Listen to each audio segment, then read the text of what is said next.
मैं उस पावन व्रत को कथा प्रारंभ कर रहा हूँ जो दिवाली से पूर्व होली अष्टमी वाला दिन आता है।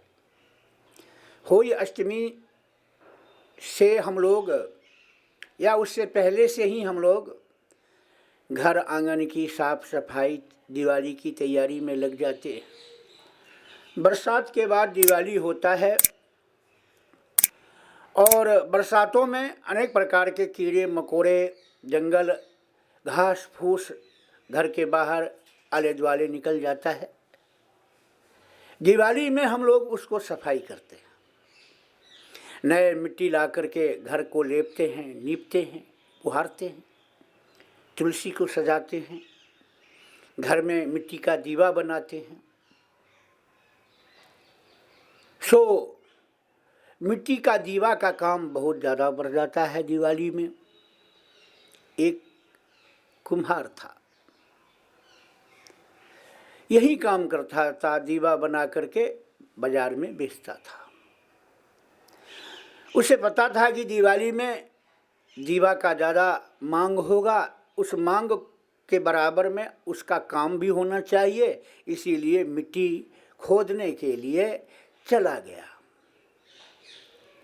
मिट्टी खोद रहा था, खोदते खोदते काफ़ी गहराई तक पहुंच गया। खोदते खोदते वहाँ पर एक शाही का तोंद था, घर था, जो मिट्टी के अंदर अपना 7 बच्चों के साथ रहता था। छोटे छोटे उसके 7 बच्चे थे। शाह और शाही दोनों अपने बच्चों के भोजन के जुगाड़ के लिए बाहर गए हुए थे, ऊपर आकर के चारा चुगने के लिए गए हुए थे। 7 बच्चे नीचे बैठे हुए थे। उसके अचानक कसी चलाने से, कुदाल चलाने से शाह के 7 बच्चे उसी समय उसके कसी से कट करके मर गए। काम के तेजी में उसने इस बात को महसूस नहीं किया।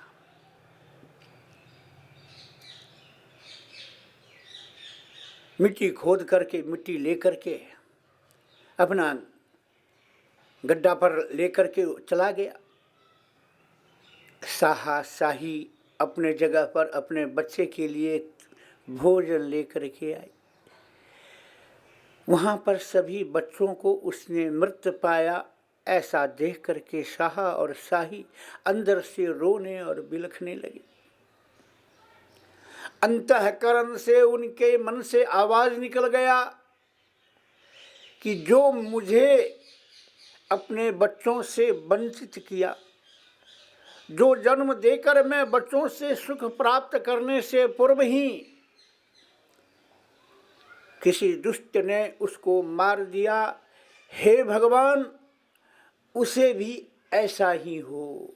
ऐसा कह करके बेटा बेटा कहते कहते उसने भी प्राणांत कर दिया।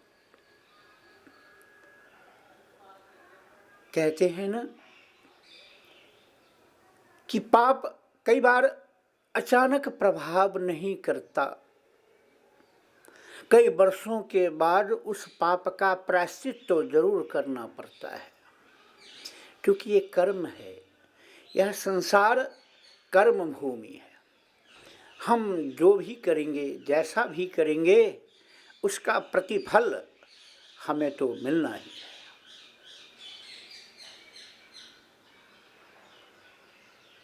भगवान की कृपा से समय निकलता रहा। अचानक होई माता का व्रत आने वाला था। उसके 7 के 7 पुत्र ऐसे ही मृत पाया गया, जैसे शाह ने मिट्टी में कभी उसके द्वारा मारने के बाद मृत पाया था। गांव में शोर मच गया, हाहाकार मच गई कि एक रात में 7 के पुत्र और 7 मर जाना, ये जरूर कोई दैविक घटना है। लेकिन कहते हैं ना कि का वर्षा जब कृषि सुखाने, समय चूकी पुनि का पछताने। अवसर जब निकल जाता है तो पश्चाताप करने से कोई फायदा नहीं मिल जाता। अवसर तो निकल गया था, उसने अपने हाथों से साहे के साथ पुत्र को मारा था, आज उस पाप का फल मिला है।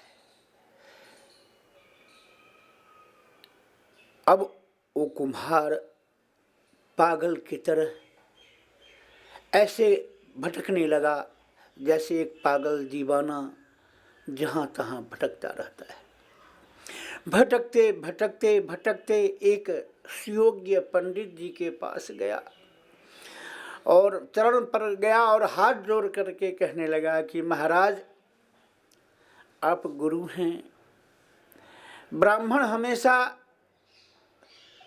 मार्गदर्शन का काम करते हैं, ब्राह्मण हमेशा गुरु की भूमिका निभाते हैं। ही ब्राह्मण देवता, मेरे कल्याण के लिए कोई उपाय बताओ जिसके करने से हमारा सब प्रकार से कल्याण हो और खोए हुए पुत्र को हम प्राप्त कर सके, ऐसा मुझ पर कृपा करो। महाराज जी, पंडित जी ने उनको समझाया कि महाराज आप फिक्र मत करो, होई माता का व्रत आता है, आप साहे का एक तस्वीर लगाना, एक तरफ साहे का लगाना और 8 निशान उस पर लगाना, सभी निशान के ऊपर मंत्रोच्चारण के द्वारा विधिवत पूजा करना और लक्ष्मी और गणेश जी से प्रार्थना करना, भोले शंकर पार्वती जी से प्रार्थना करना, ब्रह्मा विष्णु महेश जी से प्रार्थना करना, कालका माता जी से प्रार्थना करना कि हे माता कालका, जिए मेरा बालका। इस तरह से बार बार तुम प्रार्थना करते रहना।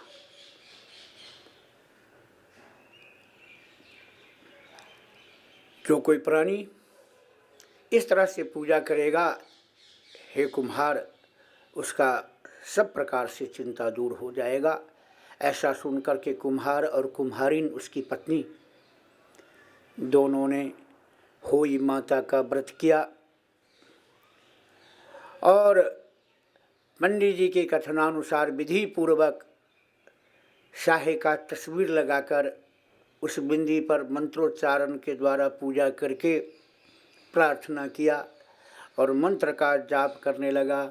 जय हो माता काल का, जिए मेरा बाल का, जय हो माता काल का, जिए मेरा बाल का। इस तरह से बार बार। तो कहते हैं भगवान दया निधान है, करुणा निधान है। बार बार जब आप या मैं या कोई संसार के प्राणी जब उनकी शरणागति होकर पूर्ण तरह से समर्पित होकर जो ध्यान करता है, भगवान उस पर कृपा जरूर करते हैं। भगवान बड़े कोमल चित हैं, कोमल चित अति दीन दयाला, कारण बिनु रघुनाथ कृपाला। बिना कारण भी कृपा कर देते हैं, जब कारण हो तो अतिशय कृपा करते हैं। माता कालका के कृपा से, गौरी माता और भोले शंकर की कृपा से इस तरह से व्रत करने के पश्चात सभी बिंदी से सिंदूर लगाकर जल के द्वारा पुत्रों को छींटा दिया। सातों के सातों पुत्र जीवित हो गए और साहे का मरे का जो इस पर पाप लगा था उस पूजा के प्रभाव से दूर हो गया। भगवान कहते हैं कि हे पार्वती, जो कोई प्राणी सच्चे मन से इस व्रत को करता है, उनके पुत्र दीर्घायु होते हैं और जो जाने अनजाने में इंसान से जो पाप हो जाता है, उस पाप की भी विमुक्ति हो जाती है नाम जपन से। क्योंकि भगवान का नाम एक अग्नि के समान है और पाप घास का ढेर के समान है।